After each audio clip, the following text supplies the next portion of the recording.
Bismillahirrahmanirrahim. Assalamualaikum warahmatullahi wabarakatuh. Waalaikumsalam warahmatullahi wabarakatuh. Alhamdulillah. Alhamdulillah rabbil alamin wa bihi nasta'in wa ala umuri dunya waddin. Asyhadu an la ilaha illallah al-malikul haqqul mubin. Wa asyhadu anna sayyidana Muhammadan abduhu wa rasuluhu shadiqul wa'dil amin. اللهم صل وسلم وكرم وعظم على سيدنا محمد طب القلوب ودوائها وعافية الأبدان وشفائها ونور الأبصار وضيائها وقوت الأرواح وغذائها وعلى آله وصحبه وسلم. سبحانك لا علم لنا إلا ما علمتنا إنك أنت العليم الحكيم. رب اشرح لي صدري ويسر لي امري واحلل عقدة من لساني يفقهوا قولي بجاه النبي والاهل والاصحاب اما بعد. Ibu-ibu jamaah Majelis Al-Furqan yang dimuliakan oleh Allah Subhanahu wa taala. Alhamdulillah, kita tak henti-hentinya selalu bersyukur kehadirat Allah Subhanahu wa taala atas limpahan karunia anugerah yang Allah berikan kepada kita semuanya. Dan alhamdulillah hingga saat ini kita diberikan nikmat oleh Allah sehingga kita masih mendapatkan satu bulan mulia, bulan yang dikatakan oleh Allah Subhanahu wa taala, inna iddatash syuhuri 'indallahi 12 syahran fi kitabillah yawma khalaqas samawati wal ardh minha arba'atun hurum. Al-ayat. Sesungguhnya bilangan bulan di sisi Allah Subhanahu wa taala itu ada 12 bulan, yang mana di dalam 12 bulan tersebut Allah Subhanahu wa taala menciptakan langit dan bumi. 4 bulan di antaranya adalah bulan yang dimuliakan oleh Allah Subhanahu wa taala. Bahkan Allah Subhanahu wa taala 4 bulan yang dimuliakan oleh Allah Subhanahu wa taala ini adalah bulan Dzulqa'dah, bulan Dzulhijjah, bulan Muharram, dan juga bulan Rajab, yang mana kita berada pada bulan Rajab tersebut. Bulan-bulan mulia ini, bulan-bulan yang dimuliakan oleh Allah Subhanahu wa taala ini juga sebelum diutusnya baginda Nabi Muhammad sallallahu alaihi wasallam menjadi nabi dan rasul, orang-orang di zaman jahiliyah mereka pun sangat-sangat memuliakan dan menghormati 4 bulan ini. Bahkan mereka bikin aturan, tatkala datang bulan haram, bulan yang dimuliakan oleh Allah ini, mereka berhenti secara totalitas dalam berperang. Karena memang sudah kebiasaan orang Arab, ya, berperang itu sudah kebiasaan mereka. Sudah biasa orang Arab, makanya mereka ini paling mahir di dalam strategi peperangan. Bahkan di dalam satu riwayat di dalam kitab Ar-Rahiqul Maktum dikatakan bahwasanya orang-orang Arab ini banyak memberikan nama kepada anak-anak mereka dengan nama binatang-binatang buas. Ada yang dinamakan asad, atau diartikan dalam bahasa Indonesia singa. Ada yang dinamakan haidar, artinya macan. Ada yang dinamakan Quraisy. Quraisy itu artinya ikan hiu. Ada yang namanya fihir. Fihir juga artinya ikan hiu. Ada juga di zaman jahiliyah diberikan nama Allahumma shalli ala sayyidina Muhammad, Laith itu artinya juga macan. Dikatakan dalam kitab Ar-Rahiqul Maktum, pernah ditanya orang-orang Arab itu kenapa kok mereka memberikan nama kepada anak-anak mereka nama-nama binatang buas. Mereka katakan, nahnu sammaina abna'ana li'a'daina. Kami ini memberikan nama kepada anak-anak kami untuk musuh-musuh kami. Karena memang kalau orang Arab itu berperang antar kabilah, sebelum peperangan mesti ada namanya mubarozah. Mubarozah itu duel, satu lawan satu. Kalau sudah dipanggil namanya, si fulan dari suku ini namanya Haidar misalnya, Yang dari suku ini namanya Laith, sama-sama macan. Jadi sama-sama kuat, mereka bangga. Nah, kalau yang satu namanya Haidar, yang satu namanya Fil, misalnya gajah. Nah, ini mentalnya biasanya sudah jatuh terlebih dahulu musuhnya ini. Seperti tatkala Sayyidina Ali karramallahu wajhah di perang Khaybar, baginda Nabi sallallahu alaihi wasallam mengadakan perjanjian dengan orang-orang Yahudi Khaybar. Tatkala mereka mengkhianati perjanjian dengan baginda Nabi Muhammad sallallahu alaihi wasallam, baginda Nabi mengepung bersama para sahabatnya, mengepung benteng Yahudi Khaybar. Dikepung beberapa hari, kemudian Allahumma shalli ala sayyidina Muhammad, di hari yang telah ditentukan oleh baginda Nabi sallallahu alaihi wasallam, baginda Nabi mengumpulkan para sahabat-sahabat. Kemudian baginda Nabi mengatakan, besok berkumpullah kalian di kemahku, karena aku akan menunjuk satu panglima perang untuk memimpin perang Khaybar. Sayyidina Umar bin Khattab dengan PD-nya siap menjadi panglima perang. Kemudian Khalid bin Walid juga demikian, dan para sahabat-sahabat yang lain yang biasa memimpin peperangan sudah siap ditunjuk menjadi panglima perang oleh baginda Nabi sallallahu alaihi wasallam. Setelah sholat subuh, mereka kumpul semuanya di tendanya baginda Nabi sallallahu alaihi wasallam. Kemudian dilihat satu persatu oleh baginda Nabi Muhammad, dan baginda Nabi Muhammad menanyakan tentang Sayyidina Ali. Aina Ali? Kata para sahabat, Ali ada di tendanya ya Rasulullah. Kenapa nggak ikut kumpul? Dia lagi sakit ya Rasulullah. Kemudian baginda Nabi menyuruh sahabat untuk memanggil Sayyidina Ali karramallahu wajhah. Dipanggil Sayyidina Ali ke kemah baginda Nabi SAW, ditanya oleh baginda Nabi, sakit apa wahai Ali? Sakit mata ya Rasulullah. Kemudian diludahi mata daripada Sayyidina Ali oleh baginda Nabi SAW, dan dengan mukjizat baginda Nabi, Sayyidina Ali sembuh daripada sakit matanya, seakan-akan beliau tidak pernah sakit mata. Kemudian ditunjuklah oleh baginda Nabi SAW Ali bin Abi Thalib sebagai panglima Khaybar. Setelah itu baru kaum muslimin mengepung benteng Khaybar berhadapan dengan pasukan Yahudi Khaybar. Biasa sebelum berperang ada namanya mubarazah, duel. Dari pihak Yahudi Khaybar diutus Marhab bin Abi Marhab. Dari pihak kaum muslimin, Sayyidina Ali bin Abi Thalib maju untuk melawan Marhab bin Abi Marhab. Kemudian si Marhab bersyair di hadapan Sayyidina Ali karramallahu wajhah. Dia katakan, alimat Khaybaru anni ya Marhab, saqis silah batalun mujarrab. Aku ini ya, negeri Khaybar ini tahu siapa aku. Aku adalah Marhab bin Abi Marhab. Saqis silah batalun mujarrab. Aku ini selalu menghunus pedang dan pahlawan yang tidak pernah terkalahkan. Itu yang dikatakan oleh Marhab bin Abi Marhab. Dibalas oleh Sayyidina Ali. Jawaban beliau, ana alladhi sammatni ummi Haidara kalaitil ghabatil karihil mandara ufihim bisa'in kaila sandara. Aku yang diberi nama oleh ibuku Haidara, macan. Kalaitil ghabatil karihil mandara, seperti singa si raja hutan yang mana semua penduduk hutan takut tatkala melihatnya. Ufihim bisa'in kaila sandara, aku akan menghukumi sesuatu sesuai dengan timbangannya sandara. Sandaro ini adalah seorang perempuan di zaman jahiliyah. Kalau sudah dia ada orang bawa kantong, dilihat sama sandara, oh ini 1 kilo, ini 2 kilo, ditimbang tepat, nggak pernah meleset.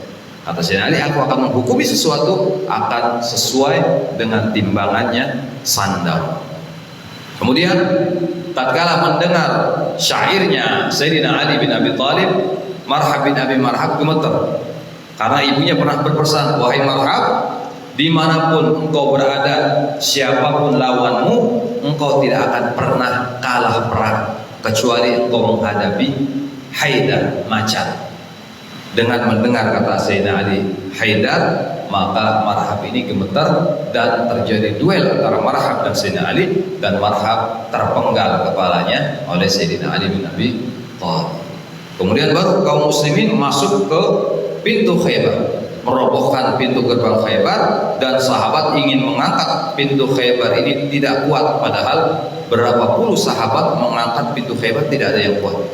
Turun Sayyidina Ali, beliau angkat dengan tangan kiri beliau. Ini karomah daripada Sayyidina Ali karamallahu wajhah yang diberikan oleh Allah Subhanahu wa taala. Nah, ini orang-orang Arab paling senang ya kalau memberikan nama kepada anaknya nama-nama binatang buas. Nah, jadi orang-orang jahiliyah tatkala bulan-bulan haram itu datang, mereka berarti berperan menghormati, memuliakan bulan-bulan yang dimuliakan oleh Allah Subhanahu wa taala. Dan alhamdulillah kita sekarang berada di bulan haram, salah satu bulan haram yaitu bulan Rajab, yang mana insyaallah di dalam bulan Rajab ini Allah Subhanahu wa taala banyak menurunkan ampunannya, membuka pintu rahmatnya, pintu maghfirahnya untuk umat baginda Nabi Muhammad yang ingin bertobat dan kembali kepada Allah Subhanahu wa taala. Mudah-mudahan kita semuanya dibalas dalam bulan Rajab ini, diampuni segala dosa-dosa kita ya, sehingga tatkala kita masuk bulan Rajab dan bulan Ramadan kita termasuk orang-orang yang sudah bersih ya daripada dosa-dosa, dan kita fokus dalam ibadah kepada Allah, sehingga di akhir daripada bulan Ramadan kita akan mendapatkan balasan atau panen yang melimpah daripada pahala-pahala yang Allah sediakan untuk umatnya baginda Nabi Muhammad sallallahu alaihi wasallam. Ibu-ibu yang dimuliakan oleh Allah Subhanahu wa taala, ya, kita akan lanjutkan pembahasan kita, yaitu kitab pembacaan kitab At-Tadhkiratul Hadramiyah karangan Nabi Muhammad bin Salim bin Hafidh radhiyallahu taala anhu ila an qala, sampai kepada ucapan beliau, amma sami'tunna qaulahu jalla dzikru, apakah kalian wahai perempuan-perempuan tidak mendengar firman Allah Subhanahu wa taala, ya ayyuhan nabiy, wahai nabi, qul li azwajika wa banatika wa nisa'il mu'minin, katakan kepada istri-istrimu, anak-anak perempuanmu dan perempuan-perempuan mukminin, yudnina alaihinna min jalabibihinna, hendaklah mereka menurunkan daripada atas mereka daripada jilbab-jilbab mereka. Makanya ya, kalau ibu-ibu yang memakai jilbab ya, apa namanya di sini sunnahnya dianjurkan oleh baginda Nabi oleh Allah, diperintah oleh Allah Subhanahu wa taala, yaitu untuk menurunkannya ya, sampai menutupi apa namanya bokong ya, bokong itu ditutup ya, kalau nggak jilbab bajunya harus menutupi bokongnya. Jadi kalau apa namanya, jangan seperti orang-orang zaman sekarang, atasnya rapat ya, bawahnya full press body, pakai legging ketat, masya Allah, ini sudah aurat kelihatan. Sayyidatina Fatimah radhiyallahu taala anha, beliau tatkala melihat jenazah seorang perempuan diusung untuk dikuburkan, beliau menangis. Kemudian ditanya oleh pembantunya, wahai putri Rasulullah, kenapa engkau menangis? Beliau katakan, iya, aku membayangkan tatkala aku melihat seorang perempuan yang wafat tadi, aku membayangkan diriku yang digotong, aku yang wafat, aku yang berada di tempat orang tersebut. Tatkala aku diangkat, ya aku hanya memakai kain kafan dan tubuhku di situ terlihat, lekukan-lekukan daripada tubuhku itu terlihat. Makanya itu yang aku tangis, karena aku merasa malu tatkala tubuhku terlihat, kata Siti Fatimah radhiyallahu anha. Dari itu ya, semenjak daripada kejadian itu baru ada keranda itu ada tutupnya, sehingga jenazah yang ada di dalam keranda tidak terlihat auratnya. Nah, ini jadi seorang perempuan harus menurunkan pakaiannya itu ya, sampai menutupi daripada bokongnya. Dzalika adna alla ay ya'rifna fala yu'dina wa kana Allahu ghafurur rahim. Dzalika adna ay ya'rifna, dan itulah yang paling rendah yang harus diketahui. Fala yu'dina, dan jangan kalian yu'dina, jangan kalian merasa susah ya. Wa kana Allahu ghafurur rahim, dan Allah Subhanahu wa taala Maha Pengampun dan Maha Penyayang. Dijelaskan oleh beliau Al-Habib Muhammad bin Salim bin Hafid, fal ula bil mar'ati wal ahsan laha an tabkutha fi baitiha. Yang pertama kata beliau Al-Habib Muhammad bin Salim bin Hafid di Syekh Bakar, bahwasanya yang paling utama bagi seorang perempuan dan paling baik baginya adalah an tabkutha fi baitiha. Perempuan itu ya mesti ya banyak duduk di rumah, jangan banyak keluar, jangan banyak meluyur. Paling bagus perempuan itu tempatnya di rumah. Wala takhruj minha illa 'inda ad-darurah wal hajah syadidah, dan jangan keluar seorang perempuan dari rumahnya kecuali tatkala terpaksa dan tatkala punya hajat yang mendesak. Ya. Wa fi mulazamatil buyut kullu khairin wa karamatin lin nisa, dan diamnya seorang perempuan di dalam rumah itu adalah kebaikan dan kemuliaan bagi seorang wanita. Wa innal mar'a auratun, karena sungguhnya perempuan itu adalah aurat. Ya, perempuan itu adalah aurat. Yastashrifuha syaitan idza kharajat min baitiha, yang mana selalu diincar oleh setan tatkala perempuan itu keluar daripada rumahnya. Kalau sudah ada perempuan keluar daripada rumahnya, diincar oleh setan. Oh, mangsa, langsung pemuda-pemuda yang nongkrong di jalan dibisikin, oh ada cewek lewat. Nah, ini setan mulai berperan. Ya, tatkala seorang perempuan keluar daripada rumahnya, makanya sering diincar oleh setan. Wa qad rawat Tabrani bi isnadin hasan, diriwayatkan daripada Imam Tabrani dengan sanad yang hasan. Ya, sanad hasan ini dalam ilmu hadis ada sanad yang sahih. Sahih ini ya paling tinggi. Ya, yang pertama mutawatir, kemudian sahih. Sahih, kemudian di bawahnya lagi ada hadis hasan.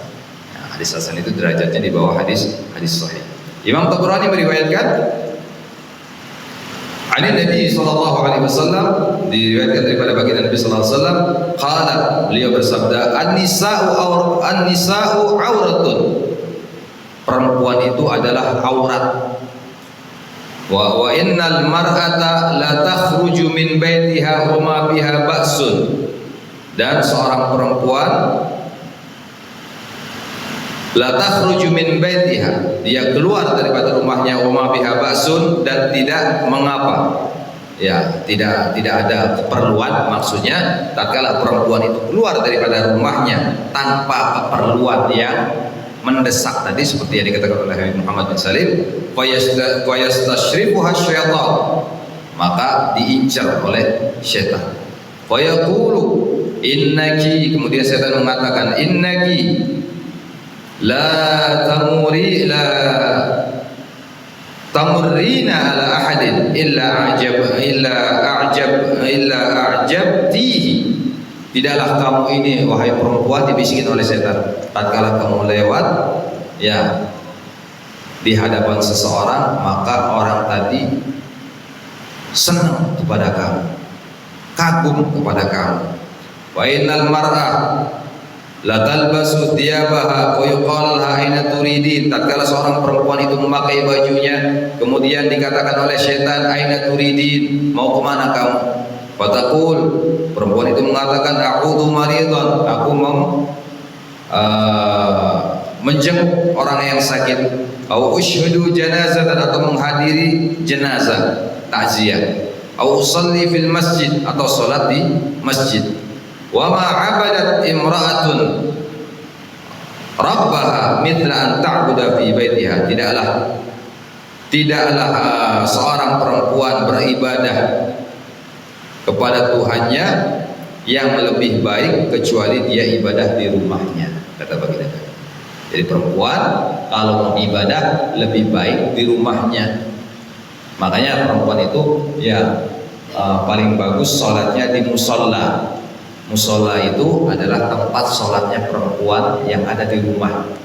Lebih musola kan tempatnya kita di kampung, di bawahnya kalau masjid buat Jumatan, musola buat sholat jamaah biasa di rumah banyak musola. Bukan musola itu maksudnya. Tetap kalau musola-musola yang ada di sekeliling kita ini di Arab namanya masjid. Ya. Kalau kita kan masjid di sini masjid yang dipakai untuk sholat Jumat. Tapi kalau di Arab, ya semua masjid, ya semua baik yang dipakai Jumat atau tidak Jumatan itu tetap namanya masjid. Kalau musola tempat sholatnya perempuan di rumah, itu namanya musola. Makanya orang-orang dulu kadang kalau bikin rumah itu ada kamar khusus buat apa? Buat musola. Itu tempat ibadah yang paling baik untuk seorang perempuan. Tidak keluar, walaupun dia ya sholat Idul Fitri, Idul Adha, tetap dia melakukan sholatnya di rumah, nggak keluar.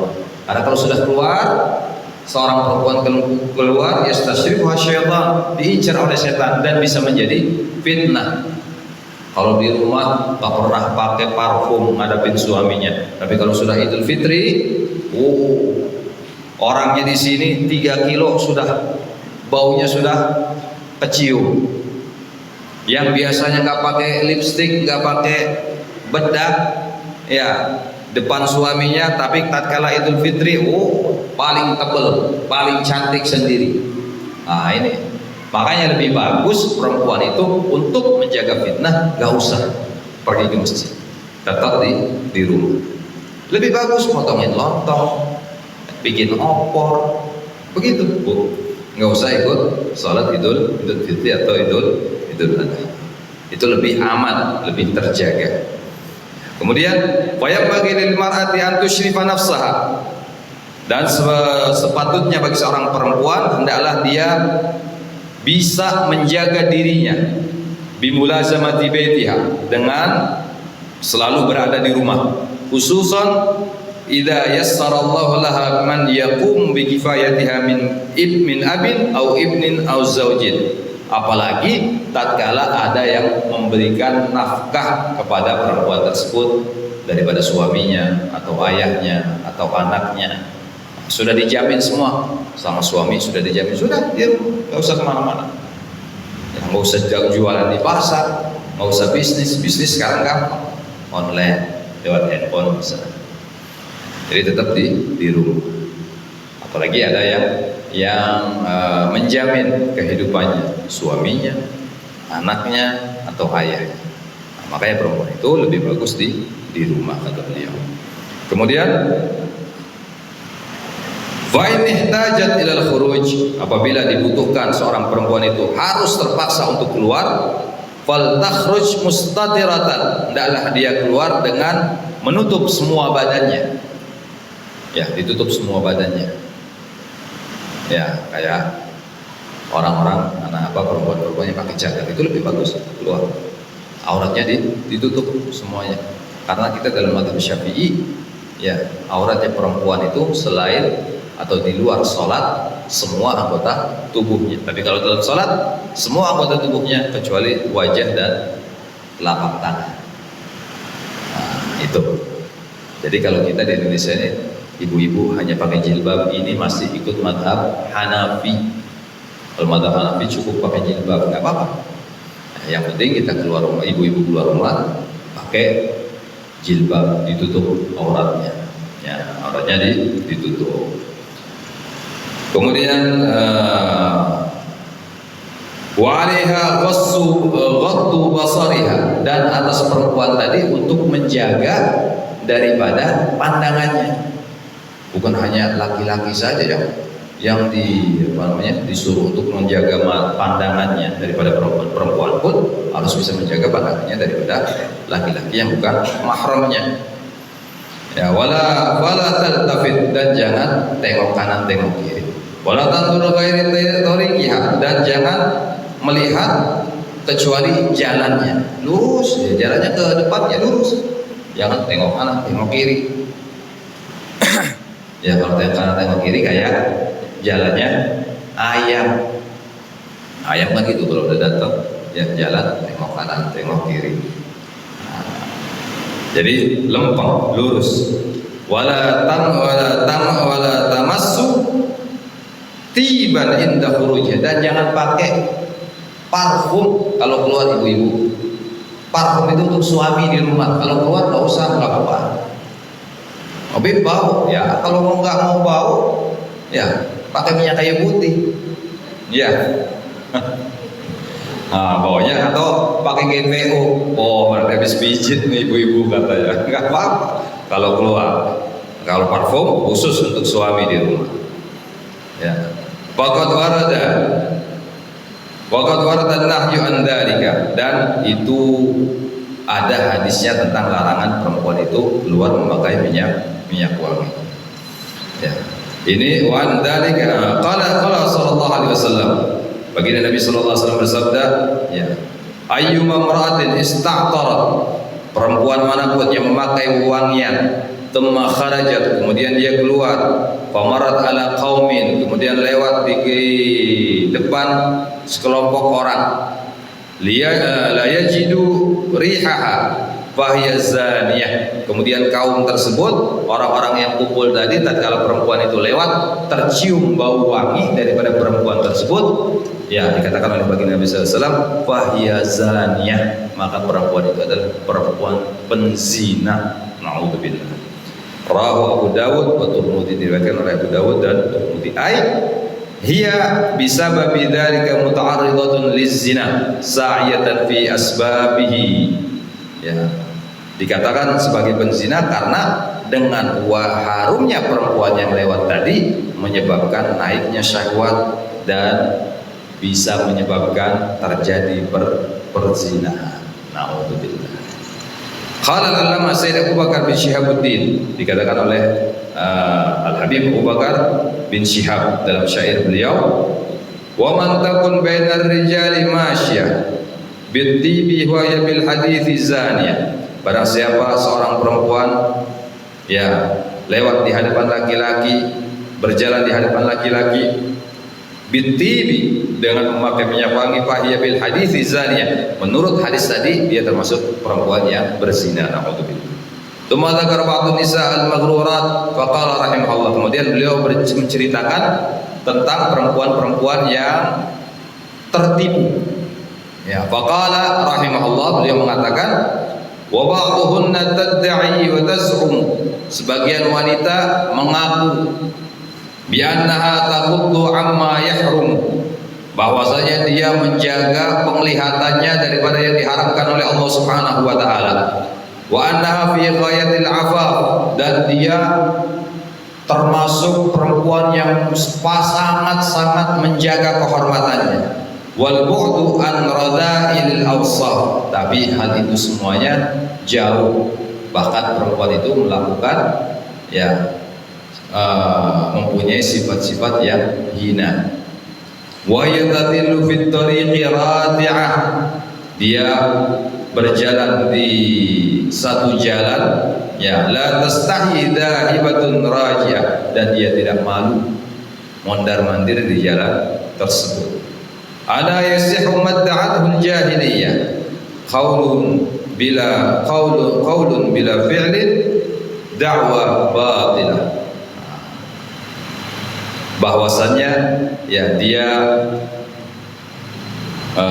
anna yasihu madda'atul jahiliyah, benar apa yang dikatakan oleh orang-orang jahiliyah, bahwasanya perkataan tanpa perbuatan, dan itu adalah pengakuan yang batil, yang tidak benar. Jadi perempuan itu ya, beliau mau menceritakan bahwasanya ada seorang perempuan memakai minyak wangi, kemudian keluar daripada rumahnya, dia perempuan itu mengatakan, oh saya ini bisa menjaga diri, saya ini wanita terhormat ya.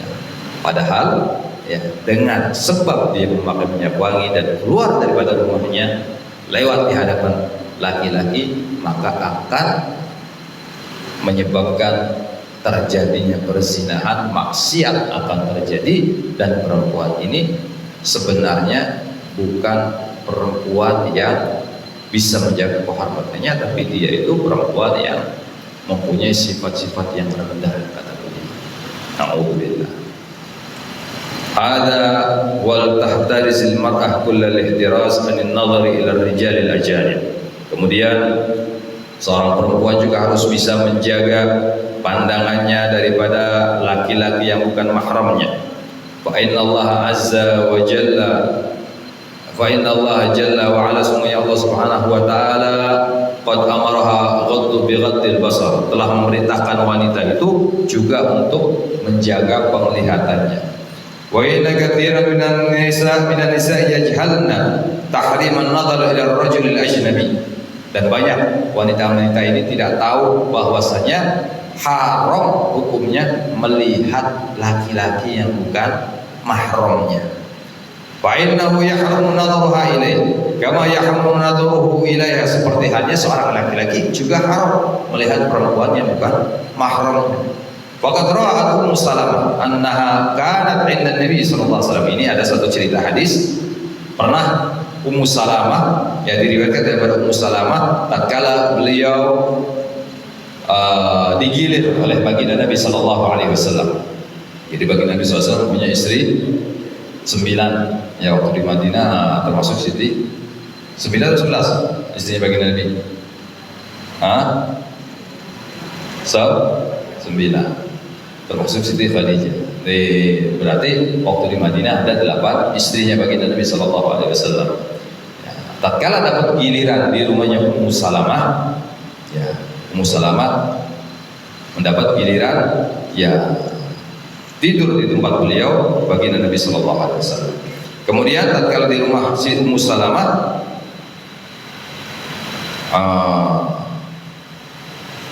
dan Maimunah, ya aqbala ibnu Ummi Maktum, kemudian tahu-tahu bertamu ke rumahnya Ummu Salamah dan Maimunah ini Abdullah bin Ummi Maktum. Abdullah bin Ummi Maktum ini adalah seorang sahabat yang buta, nggak melihat.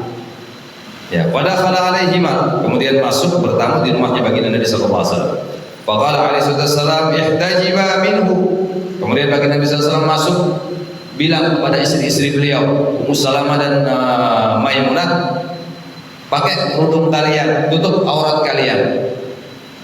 Ya, karena ada Abdullah bin Ummi Maktum, sahabat Nabi yang buta, yang mampir ke rumahnya baginda Nabi sallallahu alaihi wasallam, bertamu ke rumah baginda Nabi sallallahu alaihi wasallam. Qalat, maka berkata Ummu Salamah, qultu ya Rasulullah, alaysa huwa a'ma, bukankah dia itu orang buta ya Rasulullah?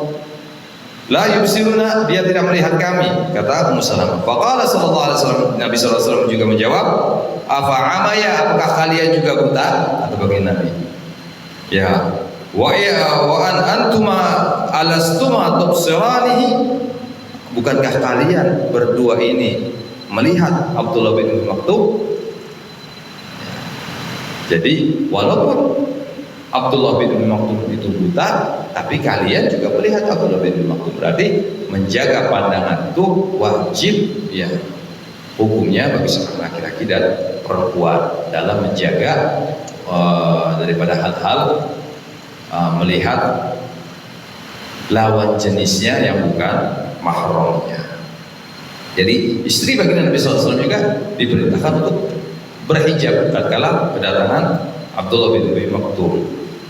Rawahu Abu Dawud wa Tirmidzi, diriwayatkan oleh Imam Abu Dawud dan Tirmidzi. Wa qala hasan sahih, dikatakan hadis ini adalah hadis hasan sahih.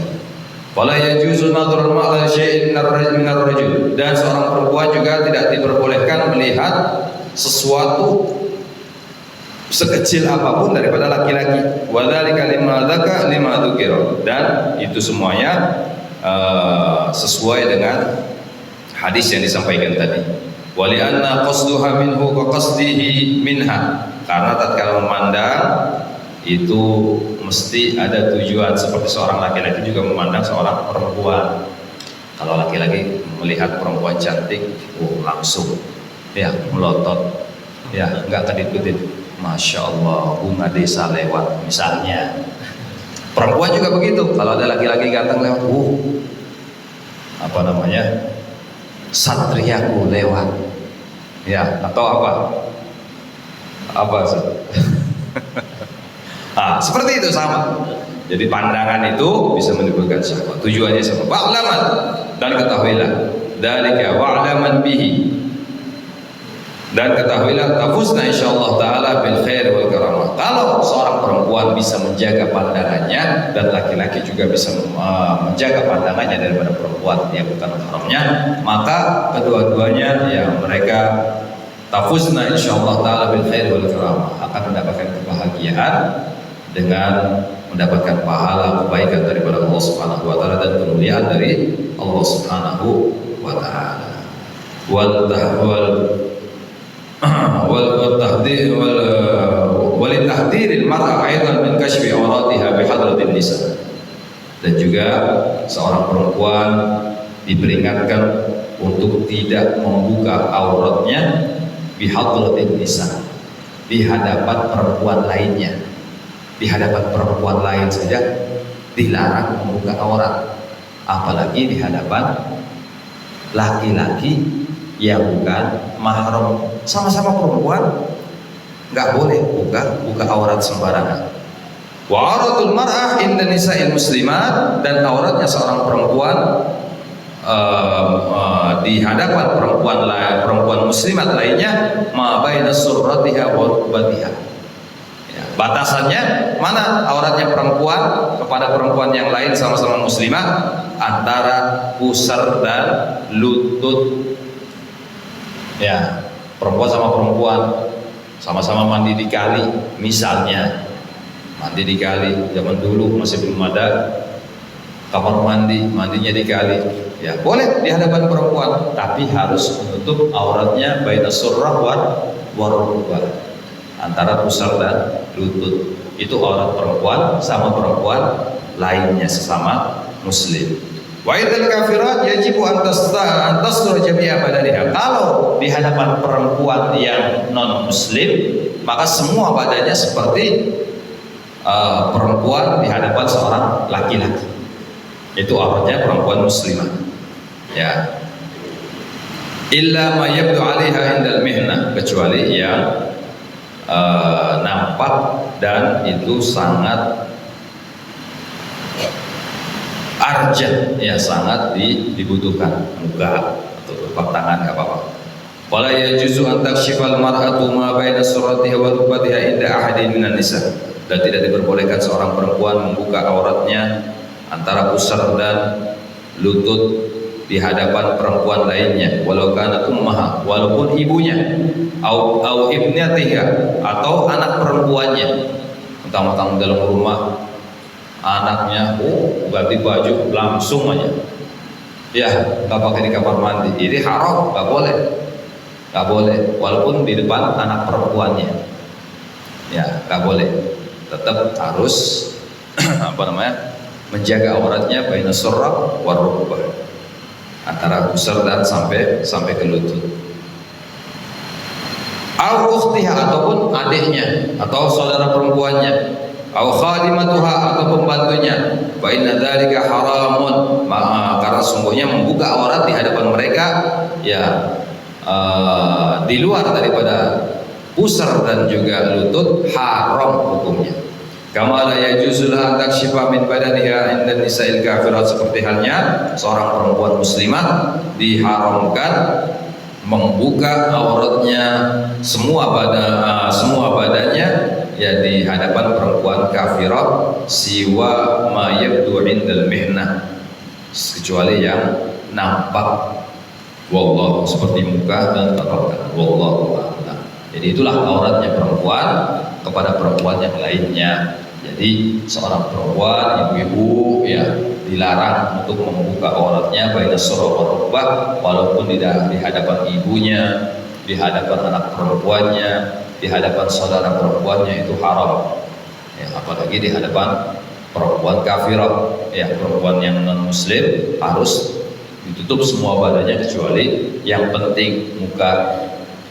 Kalau sudah berhadapan dengan laki-laki yang ajnabiyah, semua badannya harus ditutup. Wallahu a'lam bissawab. Insyaallah ini berikutnya ya al-khatimah.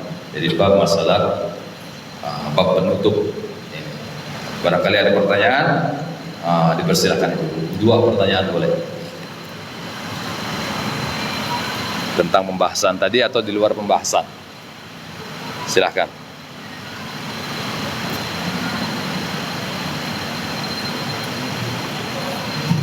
Ada? Udah jelas?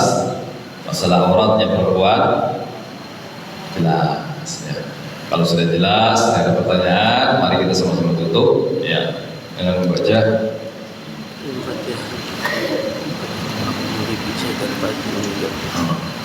ini ada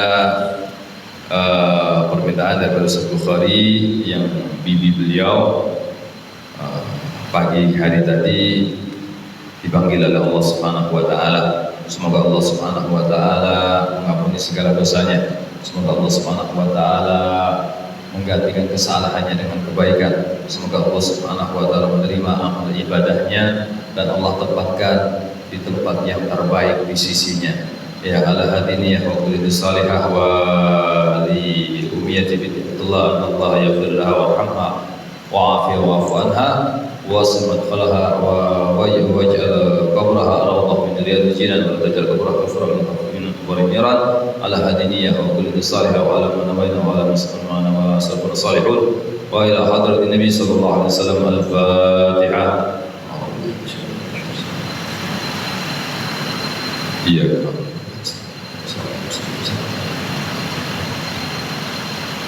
Ya Rabbana a'tarafna bi annana a'tarafna wa annana asrafna ala lada ashrafna fatub alayna tawbah taghsil li kulli hawba wastur lana al-awrati wa aminir rawhati waghfir li walidina ومولودنا آل والإخوان وسائر الخلان وكل ذي محبة أو جيرة أو صحبة والمسلمين أجمع بنا ربي أسمع فضلا وجودا منا لا باكتساب منا بالمصطفى الرسول نهضى بكل سور صلى وسلم ربي عليه عد العب وآله وصحبه عداد الطش الصحب والحمد للإله في البدء والتناهي ربنا وعلى ما علمنا والعلم الذي ينفعنا بالوكيل وكيل وقرب لنا بدينا وعن كل متذكر ربي وفقنا وفقنا لما ترضى وتذكر ونسبل بالعدد وخيرات على من أحضر الذر ونكون كل شر ربنا سلام كل شؤون وكرم برضا وكرم وكرم ربنا كل الديات قبل أن تأتي رسولنا ونربك فيه والصلاة من ستر وصلاة الله تكشف المصطفى ومن الحق تعالى ووفى في كتاب فيه لنشي شفاء وعلى آله كرم شرفا وعلى صحبه المصطفى القرار ووحدنا بهداك وجدنا ممن نسر برضا ولا تملنا ولي سواك ولا دليل من خالف أمرك وعصاك وصلى الله ونعم الوكيل ولا حول ولا قوة إلا بالله العلي العظيم صلى الله على سيدنا محمد وعلى آله وسلم والحمد لله رب العالمين. Kurang lebih mohon maaf. Allahumma waffiq ila aqwamit thariq. Wassalamualaikum warahmatullahi wabarakatuh.